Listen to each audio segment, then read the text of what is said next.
That song you love is on right now, not later, not on a playlist, not something you have to pay for. I mean live, right now.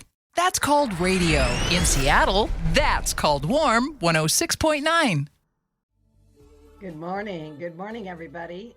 Excuse me, got to clear my throat. Welcome to the original Loretta Brown Show, radio to open the heart, heal the soul, and awaken the consciousness. Good morning, Mr. Benny Mathers. How you doing today? Doing very well. Doing very well. It's April. Made it through April Fool's Day. Yeah, we were kind of having a small little conversation behind the scenes before we started the show, and I personally didn't get duped. Our guest may have if he wants to get into that, as I just throw him under the bus with that, or not. Yeah, totally. But he can explain if he'd like to later. One of my sons actually didn't make it to school yesterday. And so he wasn't feeling very well. And then the other one did. So I had to go pick up the other one because, I have twins. And so as soon as my son Ethan got in the car, literally the first thing he did, he goes, "Hey, Dad, you got something on your shirt." And, of course, he points down and he looks straight into his eyes and go, "Don't even try it." Because I had been up for already 10 hours to know that, like, it's already the day. Everyone's trying to dupe each other. And I'm like, "You're not going to fool me." That's great. I didn't end up with any April Fools, but a friend of mine told me a real cute story that her daughter said, "Hey, Mom, I've got a brownie for you." Ooh. A brownie. And her mom's like, "Oh, a brownie. That's great." And she had a piece of brown paper cut in the shape of an E. Oh, that's good. That's I thought it was pretty good. I like that. So that's fact too, so to speak. Yeah. And it was cute, whereas opposed to some of the stuff. It's always impressive. There was one other story that did happen yesterday that now today it didn't happen. Actually, it was fake, but it was believed to be. Apparently, the Jonathan the tortoise, who actually holds a Guinness Book of World Record for the oldest tortoise at the age of supposedly 193. He's massively old, so we got that. Apparently, he passed away yesterday. Some people thought it was a hoax. Some people didn't, and they were checking out the validations for websites, and by half of the day over, it said it was true. But now, recently, they said it was a hoax. He's still alive and well and slowly roaming around. So, Jonathan the tortoise is still alive. Well, I'm glad to hear he's still alive. I know, right? You can't get rid of that guy. Yeah, he's like, "No, I'm not going anywhere. No. I got to stay and find out what the final scene is here." Yeah, it's impressive though, because I know the movie Finding Nemo, Finding Dory, Finding Nemo. They have a character named Crush in the movie that apparently Nemo wants to know how old he was, or didn't know how old tortoises or turtles live, and he said he was 150 in the movie. And this only proves that, tortoises can live even longer than that. So it's pretty cool. Yeah. I got a friend of mine, Ocean Annie, big, lovely shout out to Ocean Annie. She's always trying to save the oceans, but she swims with sharks. No thanks. Right? Sharks. No, thank you. I swim with sharks. Well, unless it's the friendly shark Bruce from Finding Nemo. So I'm okay with that. Okay. Hello, yeah. Well, I think she thinks they're all friendly. But, there are fine. There are sharks that are like 500 years old or some such thing. And I'm like, part of me is like, how do you know? They don't have rings like a tree. Anyway. I guess. I mean, there are some that are like super I can't remember. There is another story or headline that went out that there was a very, very old, like not whale shark, but it's one of the other, gosh, I can't, I'm going to hurt myself if I'm trying it swims on the very bottom of the ocean, and they're very hard to find. Oh, yeah. But apparently a camera that was way down low ended up running across one of them. I'll look it up just so I don't sound like I'm rambling like nonsense. No, I actually know. I actually know what you're saying. I often see those videos with the deep underwater cameras, and there's monsters down there. Yeah. Oh, I found it. Okay, so it's it's the Greenland shark. Oh, the Greenland shark. So if you look up a story like on that, it apparently 250 to 500 years estimated. Wow. I mean, and there's some down there. Yeah. There's just so few of them, but that's impressive. So, anyways. Well, that is impressive. Yeah. Well, so everybody out there, glad you made it through April Fool's Day, and now we're into April 2nd. I know. I'm not quite ready for it. I'll talk my astrology in just a moment. Well, but, we got a lot of stuff going on. You can make yourself the most favorite of peanut butter and jelly because it's peanut butter and jelly day. Is it really? It is. Okay, I will do that. That's only the best after April Fools. It's no That's joke right. there. Yeah, it is no joke. All right. Yeah, it's good. Yeah. So anyway, let's jump into the show. Although I'm kind of, do you ever have days when you just feel a little chatty? Like I just feel like chatting with people today. So it's No. probably What do you mean? Nah. when I was a little girl, my father used to call me the mouth. I don't know why, but there it is, right? So yeah, we got lots going on. Happy April. Welcome to April. April showers bring May flowers. I guess we're going to have a lot of the May flowers Hope because we so. got showers. Yeah, for sure. And Easter is coming on Yes. Sunday, in case you forgot about it. So whatever it is you do for Easter, some people go to church, some people have Easter eggs, and some people get together and see people that they love. They see Who knows? sharks. They see sharks. Right. Exactly. Yeah, exactly. And then my Egypt trip is happening. I finally got everything all signed and sealed this past week. It took extra long this year, and I sent out a flyer. I already got 2 people signed up and 6 people interested. I only take 12 people. So if you're interested in going to Egypt October 13th through the 26th, send an email to reikioasis@gmail.com and I'll hook you up. It is a luxury cruise. And yes, I will take pictures of piloting the yacht. Is that what I say, Betty? Skippering, piloting, yachting. Skippering, Yes. Either way, skippering. you're going to be, I'm gonna do it. you're going to be, Walk like an Egyptian. or we should rephrase that to like sailing like an Egyptian then, right? Yeah. Well, we'll do both of them. Yeah. I would hope Thank so. you for that. Yeah, I like the sure. music cues always, right? Absolutely. And then let's see, what else do I got going on? Well, at the end of every month, I do have a gong bath. And I'm actually going to have 2 of them at the end of this month. One of them will be at the end of April. And then on May 1st, we have an international effort, I guess I'll call it. It's called the Wesak Moon Gong Bath. It's international, and we have people from all over the world. And our intention is to send sound out into the world on that day, and with intentions of peace and healing and resetting the vibration of the world. And I don't know, just bang a gong, By the way, somebody said, "Isn't that really loud?" People that come to my gong baths are always blown away. They go, "Loretta, that's the most amazing thing. Like that was loving, or that was healing, or they fall asleep." So it's not what you think. It's for healing. Yeah, I'm using it for more of a dramatic purpose here and comedic. Sorry. It, yeah. It's not what you're hearing. Yeah. But I trained with a gong Yes. master from Spain who, it's from the lineage of Yogi Bhajan. So, we go back and take a look at what did they do with sound back then to heal things. And that's my forte. I love sound and healing and Reiki and all that kind of stuff. Anyway, you can find out more about me at reikioasis.com. Let's get into astrology because I want to get my guest on the show. Yes. Peter's in the back going, "What is this? Just a bunch of talking?" And it is actually, Peter, but we're going to bring you on in a minute. Anyway, so this week's astrology is incredibly powerful. It marks the continuation of the major energetic shifts that we began at the spring equinox on March 20th, when the sun entered Aries and we stepped into a brand new astrological year. What makes this moment especially significant, all planets are direct all the way through the month of April, creating a rare and potent forward momentum. It's almost like nothing can stop you. Nothing can stop you now, right? And also when all planets are direct, life accelerates, everything speeds up, projects turn forward, decisions gain clarity, and we are supported in taking action in ways that may have felt blocked just weeks ago. So I kind of shake myself out, like I can already feel it this week, like all of a sudden, the road is open, and it's kind of like hang on to your hat. It's going to happen quick. Today, April 2nd, we are under the influence of the Libra full moon, which happened between yesterday and today, depending on where you are on the planet. This is called the pink moon. I love the images of the pink full moon in Libra. And this brings a balancing energy to all of this forward motion. Thank goodness. So it's like walking, right?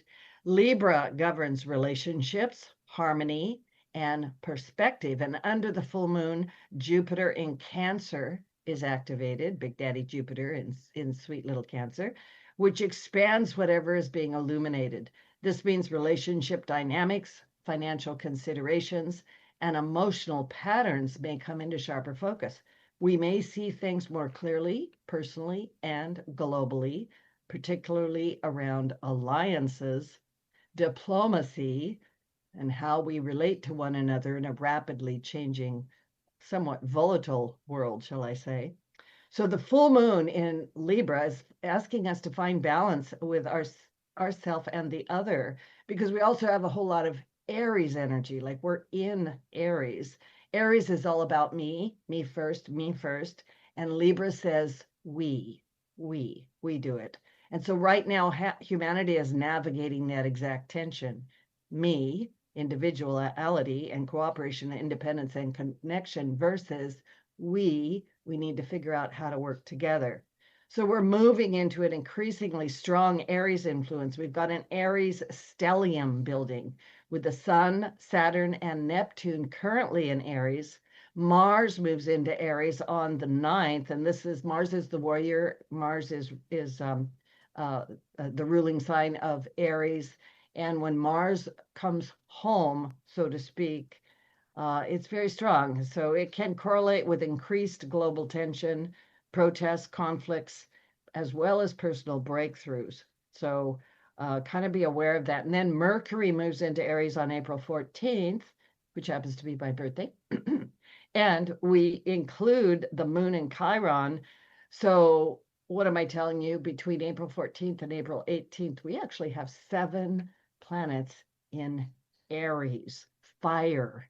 It's kind of like, I'm like, what in the world? So Aries is the first sign of the zodiac. It's a spark of life, the force that says I am.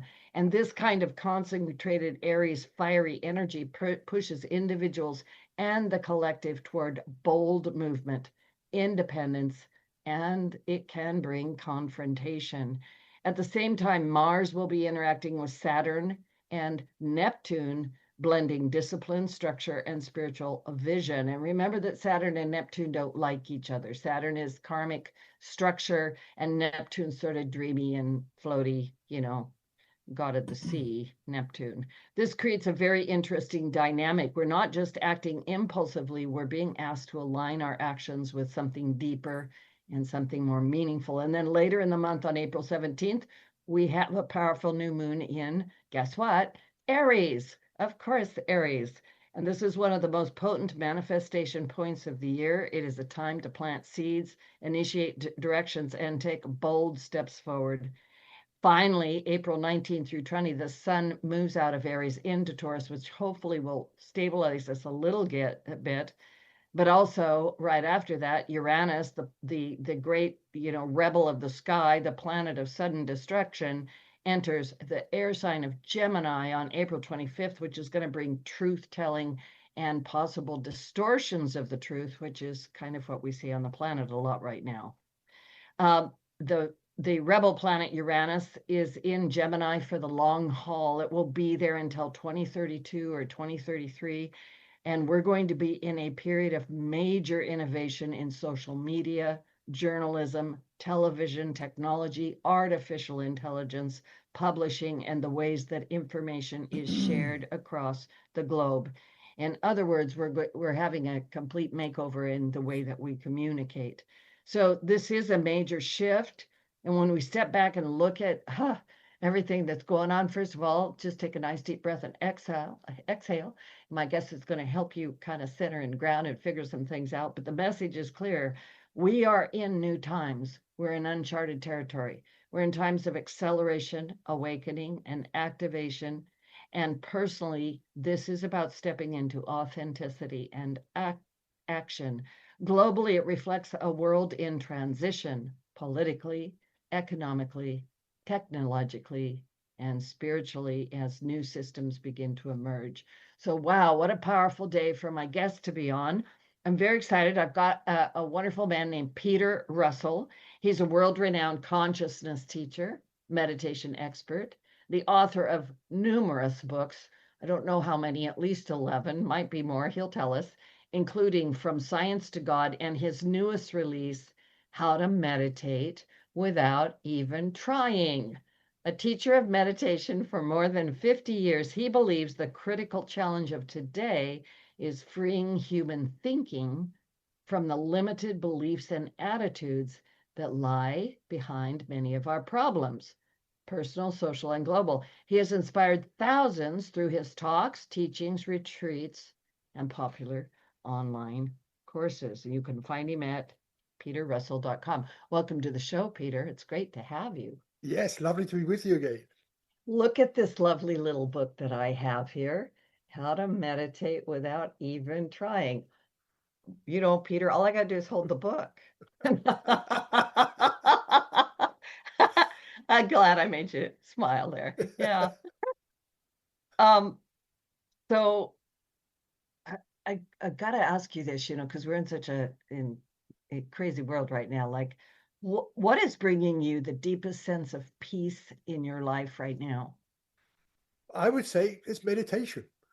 I mean, in terms of my own life, I mean, I know there's a lot out there that, we can look at in different ways, but meditation has always been a way of getting it. It's not bringing peace into my life so much as connecting with that sense of inner peace that's always there, but gets so covered up by our concerns and our worries and what's happening and our thoughts and all this stuff. We don't touch into the peace. So for me, it's meditation, which for me is just letting go of those thoughts and things which get in the way, and just coming back and going, yes, here I am. And deep down here, it's okay. When I get into my thoughts, it's not okay. But we have that space inside us, which I think is so important.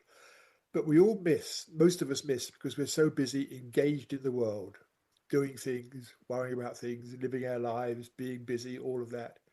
And so for me, it's like having a little break every day, just coming back, having a little tiny vacation and coming back home. Yeah. While you were talking, I suddenly was like, I need to just take a breath and like that. Yeah. Like I can feel that in your energy field. Maybe we should have everybody, maybe you should help us do that just for one little brief moment on air. Just have us take a breath Yes. or exhale or something real quick. I Yeah. think that would be really, really good. Yeah. So just to, not so much a deep inhale, but like a deep exhale when you sigh, that sort of sense of relief. Just go, Yeah. and just as you do that, just feel that sort of relaxation coming into your body, and just noticing how it feels as you do that. It's like, there's that letting go. Here I am. It's okay. Just that. Yeah. And that's the way I always like to start meditation, is with a few deep sighs. It's like saying to my body, it's okay. Right now, it's okay. And you can begin to relax. If we just did that 50 times a day, our life would be 10 times a day. Our life would be so different. Once. I'll go for once. Okay. Let's start easy. Yeah. Oh, thank you for that. I was like, wow, I needed that. Yeah. We do. We get going so busy, don't we? We've got so much going on. We got to think about this. We got to do that. The kids and the Easter eggs and, the weather. Yeah. Yeah. Yeah. And it's always one thing on top of another. Got to do this, got to do that. And we finish this. What's the next thing I've got to do? And we end up in that do loop. And so even, just coming back, just doing that, taking a sigh. If you've always got time to take a few sighs. We think we're so busy we haven't got time to meditate or whatever. You've always got time to just stop and go, yeah. Yeah. I like that. It's okay to make noise when you do that also, Peter, huh? Yes. Thanks. I'm going to do that in the grocery store when I'm going to walk around doing that. You've been teaching for over 50 years. What has changed most in how people approach meditation today? First of all, it's acceptable. I mean, corporations are doing it. When I first started teaching meditation, I was actually teaching a major corporation in London, major household name, and they made me promise never to tell anybody. I was teaching their executives, but the thing they were concerned about is what would the press do to their corporation if they knew they were learning meditation. Now it's like, hey, we're having a press conference. We want to tell you we're teaching our people meditation. That's how much it's changed over those years. Generally, it used to be something weird people did, hippies or whatever monks did. Now it's got really, really respectable, really like yoga. Yoga sort of paved the way, and then meditation followed. Mhm. And so it's really shifted. And of course, the numbers of people meditating in one way or another has just blossomed over those years. So now it's quite common. You have a friend, you have a friend coming to dinner, say, "Well, can you come a bit? I haven't meditated yet this evening." Whatever it is, it's accepted. But that Yeah, doesn't mean everybody does it. But it's like now it's got that blessing of it's okay. It's something that's okay to do, and yeah, valuable. yeah, and valuable. That's actually the very best answer I think I've ever heard. And I was giggling because I'm like, yeah, I remember people were like, meditation, what is that? Yeah. Right? What is that? So maybe you can answer that question. What is meditation? And talk to us a little bit about the book, this beautiful book that you've written, How to Meditate Without Even Try. Trying. Yeah. Yeah. Well, what is meditation is very difficult to answer just because there's so many different types and it means so many different things. It can be, oh, I was meditating on a problem. That's not what we're normally done, Mhm. but that means thinking about something. That's one extreme. And then there's lots of techniques, aimed at developing concentration or things like that, or getting to certain states of consciousness.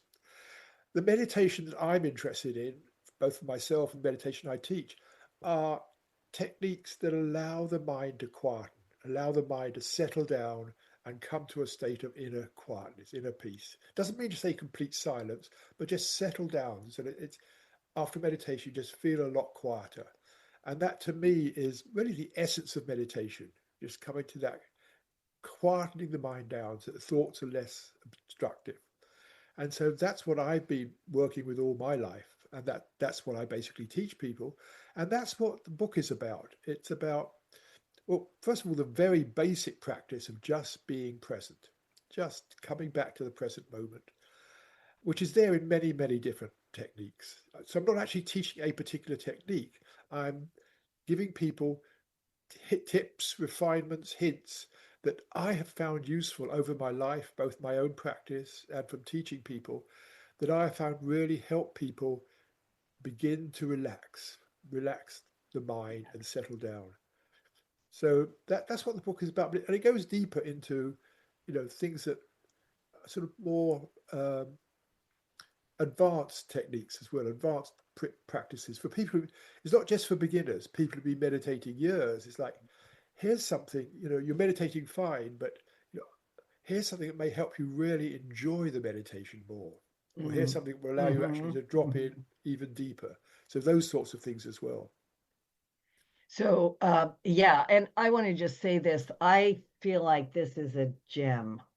When somebody, I'm just saying this to you and to the listening audience, when somebody who's been meditating as long as you puts together a book like this, I feel like you need to read it because you have learned through your own life, and you've also tried different types of meditations, I'm sure.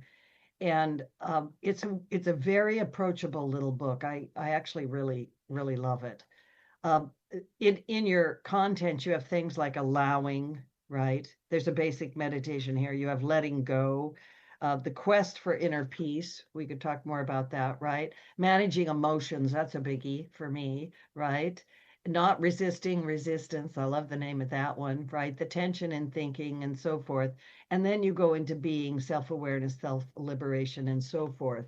And just giving people a little taste of it so that they'll just, understand. And then also notice it's not a great big huge manual, people. It's very approachable.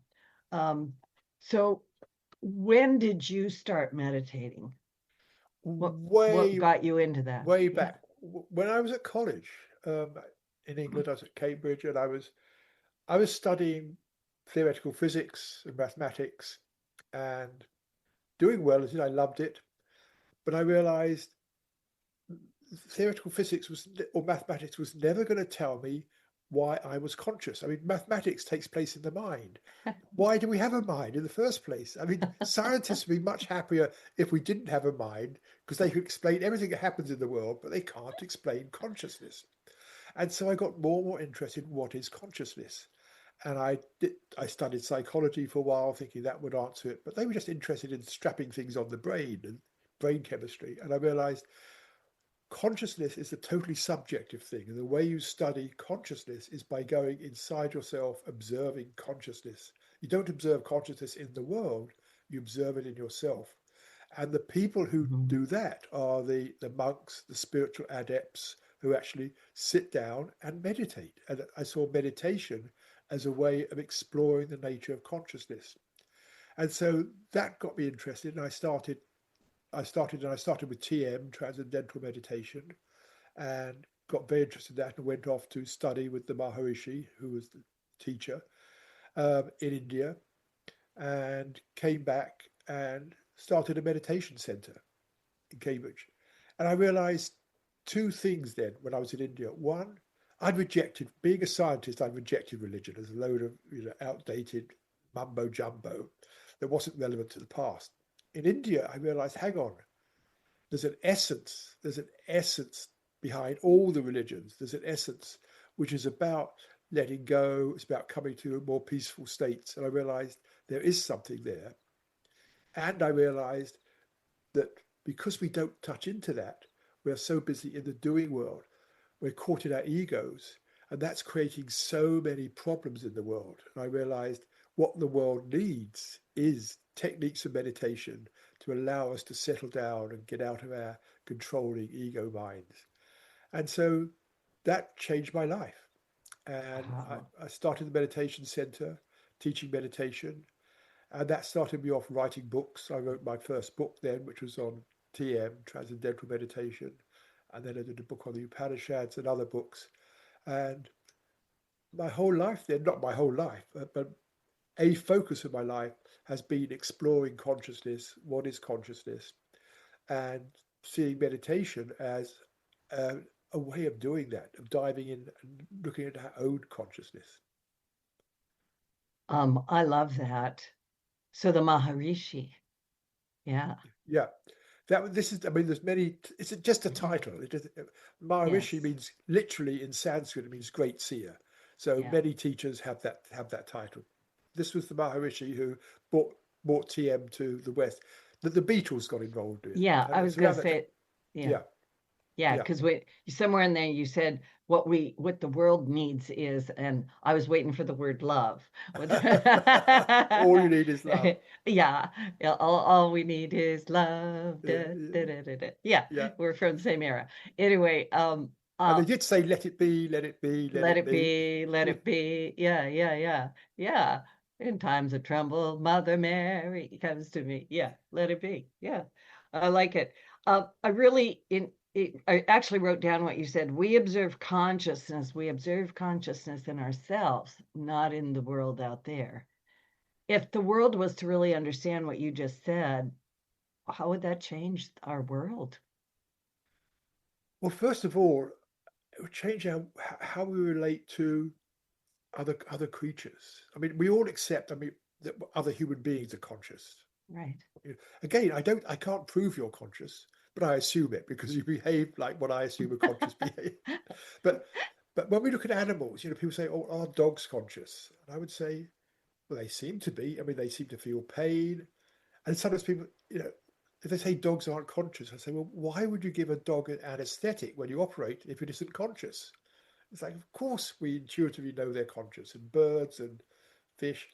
And how far down do you go? It's like, to me, there's nowhere you draw the line. The further down you go, it's like they may be simpler creatures, may be less conscious, but there's some glimmer of awareness there, I think, in all living beings. And so it leads us to begin to respect nature in a whole different way. And I suppose, more compassionate towards other creatures. That they're like us. You know, they, probably the higher ones. They feel pain, and they recognize people, that they're conscious beings. So it changes our relationship. But also just in terms of human beings, recognizing that deep down we all want the same. And what I mean by that is, whatever whatever we're doing in the world, in the end, if you analyze why you're doing this, why you're going to work, why are you doing that, why are you playing tennis, whatever it is, deep down, what we're doing is we're looking for two things, really. We're looking to feel better, to get greater satisfaction, happiness, joy, peace, ease. Underneath, that's what we really want, is that being at peace, being content. The other thing we all want is love, both to love and be loved. And that, again, is absolutely fundamental. And again, you see it in animals. I mean, pets, they can be so loving and caring. So, but if we recognize that what we all want deep down is love, then that to me changes the whole way we relate to each other. Because so often we get caught in this strange behavior whereby you say something which was completely innocent, but because of my stuff, I felt a bit hurt. And then what I can easily happen is I come back to you a little peeved, and I say something or don't say something which hurts you a little bit. And suddenly we're into this game where each of us is just trying to just upset each other a little bit to prove our point. Whereas what both of us want is love. And so in any interaction, it becomes, how can I relate to this person, do what I need to do, say what I have to say, whatever it is, even difficult things. How can I do this in such a way that the other person feels loved and respected? So when we do that, then I find the world, or at least my world, my relationships, they start to change. A whole new level of love begins to enter. And that comes from just recognizing that deep down, we're all the same. Wow. That is beautiful. Beautiful. Absolutely to the point. I agree with you completely. We change this and we change that. We're going to take a little station break, and don't go away. I am enjoying this conversation immensely. My guest today, Peter Russell, how to meditate without even trying. And I do mean it. All you got to do is hold the book. Just sit here and listen to this show. You're already meditating. This is Loretta Brown. We'll take a little station break. We'll be right back. Do you have something important to say? Want to help improve our world? Need to promote your business uniquely and effectively? KKNW is the answer. Our staff helps broadcasters and podcasters create professional sounding audio. Bring your talent and let our experts help you craft a radio show or podcast that best delivers your message. Learn more at 1150kknw.com. That's 1150kknw.com. KKNW, variety talk radio that's live and local. Energy is powerful. It's all around us, mysterious, full of potential. Directing positive, healing energy to raise your vibrational rate through Reiki can change your life. Reiki Master Loretta Brown has relieved stress, sadness, anger, and even helped clients lose weight, stop smoking, and end sleep disorders. Worldwide, people have sought out Reiki Oasis. If you want help with your dis-ease, visit ReikiOasis.com. Harness life's energy. Visit ReikiOasis.com today. You served behind the desk. You served in combat. You did 4 years and got out. You were drafted. You gave 20 years. You gave exactly what your country needed. You are a veteran. You are a veteran. You are a veteran, and you deserve support. If you're struggling with life after service, don't wait. Reach out. Find resources at va.gov/reach. Brought to you by the United States Department of Veterans Affairs and the Ad Council. Tell your friends about Alternative Talk 1150. Speaking words of wisdom, let it be. Benny, you're the best. Thank you for that. That was really great. I'm going to be singing it all day long. Anyway, welcome back to the original Loretta Brown Show. My joke is, yes, I am the original. I'm quite original, as my mother would say. And my guest today is Peter Russell, world-renowned consciousness teacher, meditation expert, and the author of How to Meditate Without Even Trying.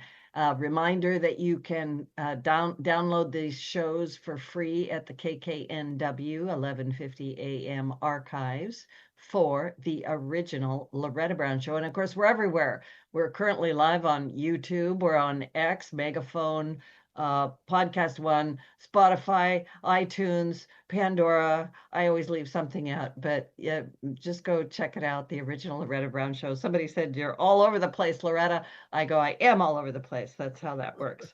I have the best guests in the world. We are having such a great talk. In your book, and actually, I just kind of want to ask this because when people talk about meditation, what is different about what you teach people about meditation versus things like mindfulness or this idea of the monkey mind? Like people sit down and they're like, I've gotta quiet down in there now, right? Yeah.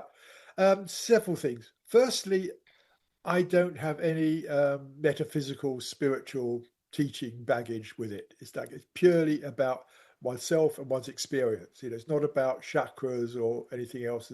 There's nothing you need to believe at all except that you exist, basically. So it's just very simple, practical thing. And yes, the monkey mind, that comes in, and it comes in with any sort of meditation.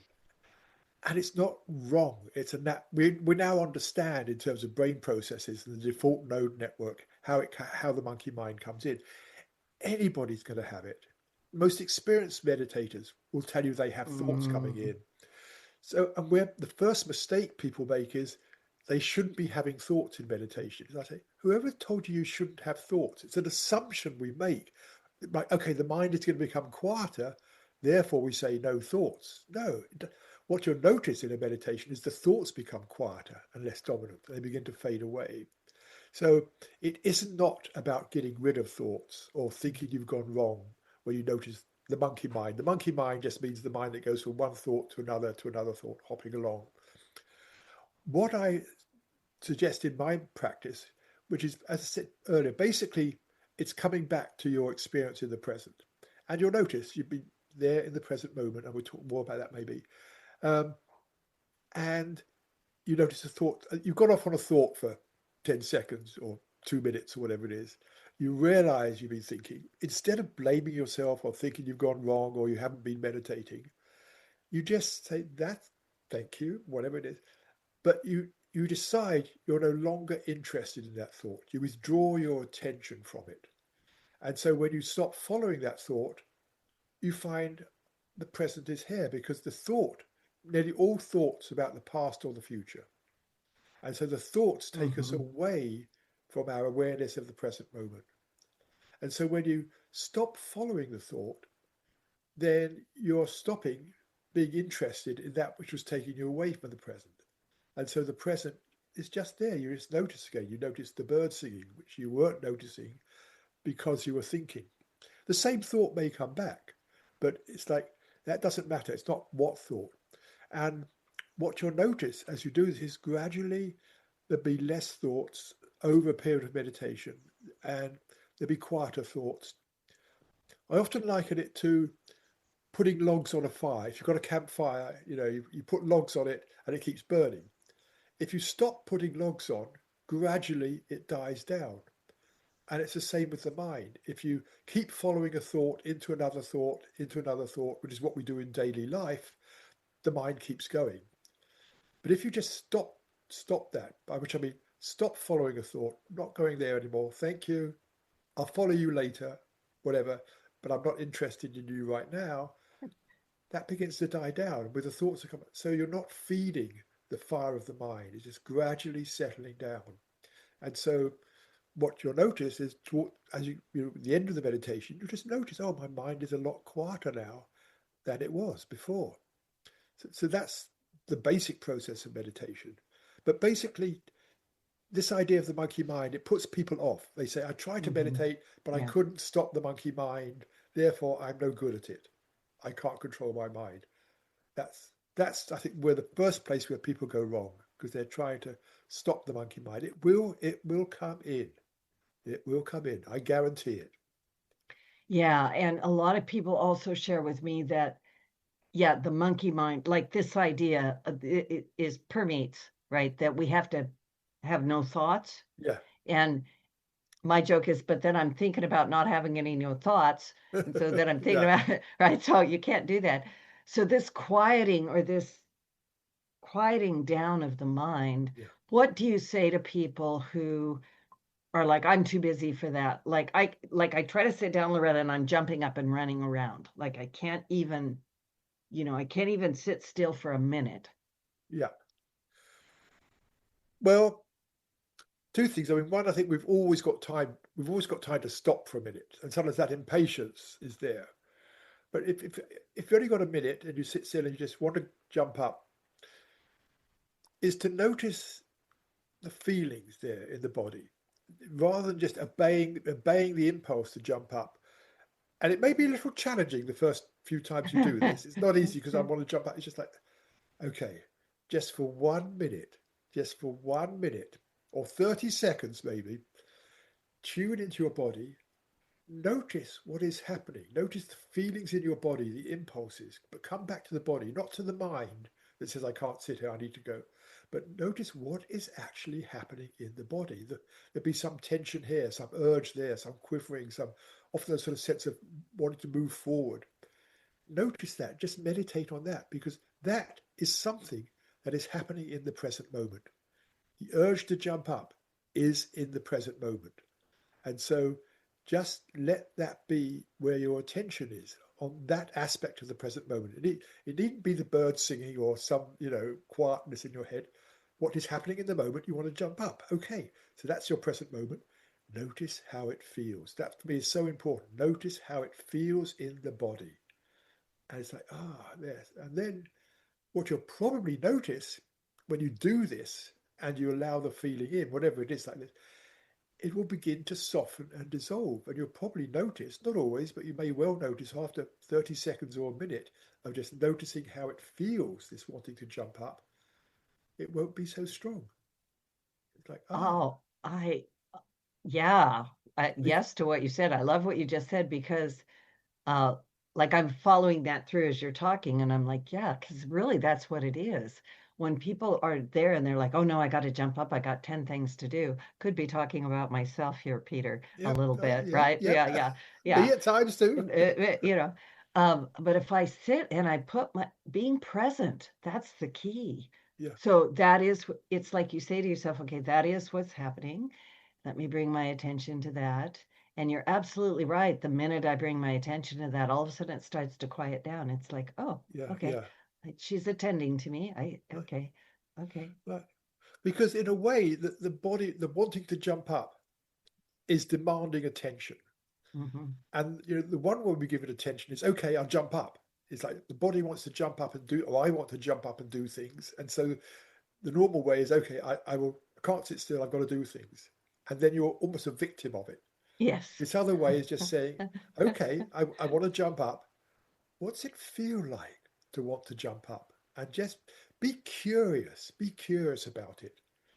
And you'll notice that, I mean, that's almost the beginning of the essence of meditation, is like, it's coming back to the present moment, but there's no right or wrong in the present moment. The present moment doesn't need to be all gentle, ethereal music playing. The gentle present moment can be, I want to jump up. Or it can be, I'm so pissed off about this person. Okay, if that's what's in your present moment, be with it. Notice it. Notice the experience. As I said, time and time again, when you do that, it begins to soften. Yeah. And then you might find, I could sit here for another 2 minutes maybe. Yeah. Well, and also because when we ignore something or we try to shove it away, my experience is it doesn't actually go away. It just kind of rolls around in the background, kind of going, I wish she'd sit down so I could bring myself to her, right? Yeah. That's what we tend to, these things, push it away to the back of the mind, and it's still there, ticking away, wanting attention. Yeah. And that just makes us tense. If we're pushing things away to the back of the mind, that takes a slight effort, and there's a slight tension there. And throughout, I mean, the practice that I'm encouraging, it's like not having any tension. things that create tension. And what I do in some of the later things in the book is ways of spotting tension that has crept in without you doing anything. It's crept in a little way. And it could be because you're pushing something away. That's the thing about resisting. When you resist something, the act of resisting an experience, pushing it away, creates a little tension. Yeah. We don't want that. We want the mind to be totally relaxed. I mean, that's where we're going in the meditations that I'm encouraging, is to let the mind totally relax. Yeah. So if we come in, or if we're angry or fearful, or we're coming into a space like that, then just walk us through it. You've already said it, but just pull it together and walk us through. So how do we go from there to quiet? Yeah. Okay, so you sit down. You sit down, and first of all, you take a few deep sighs like this. So you're beginning to relax. This is important, and you begin to feel that in your body, and then you're sort of, you're noticing your body, and there's an itch here, or sensation there, or there's my breath, or whatever it is, or there's that bit of sadness or something, whatever it is, the sounds, and then something comes up. You're feeling some fear about something, which is there, something from the past. It suddenly comes up into your mind. Okay, what am I going to say to this person tomorrow? Comes up, and you feel that tension. So, with that sort of thought, well, first of all, so you just notice the thought and say, okay, right now I'm not going to follow that thought anymore. Later, maybe, and so you begin to come back to the present. But what you notice is that fear is still there in the body. You may have withdrawn your attention from the thought. That's the first step. But the fear is still there in some way or another. And so you just notice, okay, what's it like? Where is this fear centered in the body? There's that bit of it. Oh, I'm feeling this. And it's like, it becomes a sort of a curious exploration of what is there. And it's instructive. And you begin to notice, this is what happens when I go into fear. And then you'll notice, you're now back in the present moment, because you're noticing what is happening in my body, and then that'll probably dissolve again, and then it softens, and you realize, oh, here I am again. Here's this. I'm sitting here. Oh, whatever it is, and then a bit later, another thought comes back, or another thought, and it's just that process when you notice you've been distracted by some thought. Most often, you let the thought go, just deciding not to follow it anymore, and you're back in the present. And then another thought comes up. But then gradually you become more and more interested in the present. And when sometimes there is something with it, some emotion with it, or something else, go to the body. Notice what's happening in the body. And if you notice that, sometimes you'll notice some little tension there, or trying. Or like I said, with the resistance, you notice I'm resisting something. Be curious. What's it feel like to be resisting something? We never do that. It's like, oh, I'm resisting this experience. I'm resisting letting this in. I'm resisting this feeling, or whatever it is. Okay, that's what's happening. How does it feel to be resisting something? Go and look at that. And it's fascinating. And when you discover it, you notice some holding, and generally the resistance softens. And then you can notice what it is you were resisting. Oh, I was resisting that sense of sadness that comes up. And then you can go there. But as you let go of these things, all the time, you're letting go of the tension, the resistance. You're coming back to being in the present moment. You're coming back to, as Ram Dass said, be here now. Yeah. You're coming back to being here in this present moment, relaxing into the experience of the present, whatever it is. It's not trying to hold the attention to the present. I mean, there's many techniques where you're trying to, like in mindfulness, it's often you want to keep the attention with the breath. In this practice, I don't say try to keep the attention anywhere. It will wander. You may be aware of the breath, and then the next moment you're aware of, there's a child playing outside, whatever it is. So we're not trying to hold the attention anywhere, not trying to focus it, but just letting it relax into the experience in the moment, whatever it is. Yeah, I really love this, Peter, I really do, because it's making all of this very approachable and, I'm going to say, useful, almost necessary in life, right? How to meditate without even trying. But this idea that, like, even as you were talking, I have a very curious mind, and I'm like, oh, I could be curious and discover what's going on with me and give myself my attention. You mentioned earlier in the show that later in the book you have ideas about how to make it more fun, right? Yeah. How to make meditation more fun. Is this one of the ways to make it more fun? Well, it becomes more interesting. Is it make it more enjoyable as well? Because what can happen? There's several things that can happen in meditation. One, we're looking for some ecstatic state. It's like, no, we're looking for bliss. That can happen, but we're not looking for bliss. But the mind will quieten down, and then it's about enjoying it. And so often, as I say, we're so busy meditating, we don't notice where it's taking us. And so what I suggest is, towards the end of a meditation, pause and notice, how am I feeling now? Oh, I am feeling a bit quieter. Oh, yes. Oh, this is nice. And then to positively notice that, because that we miss. We might notice the tension in the body, but we don't notice, this is nice. I like this. This is enjoyable. So that's also part of the present moment, which we skipped over. So that is like noticing how it is. We begin to naturally enjoy it more. Yeah, it's not a quote punishment.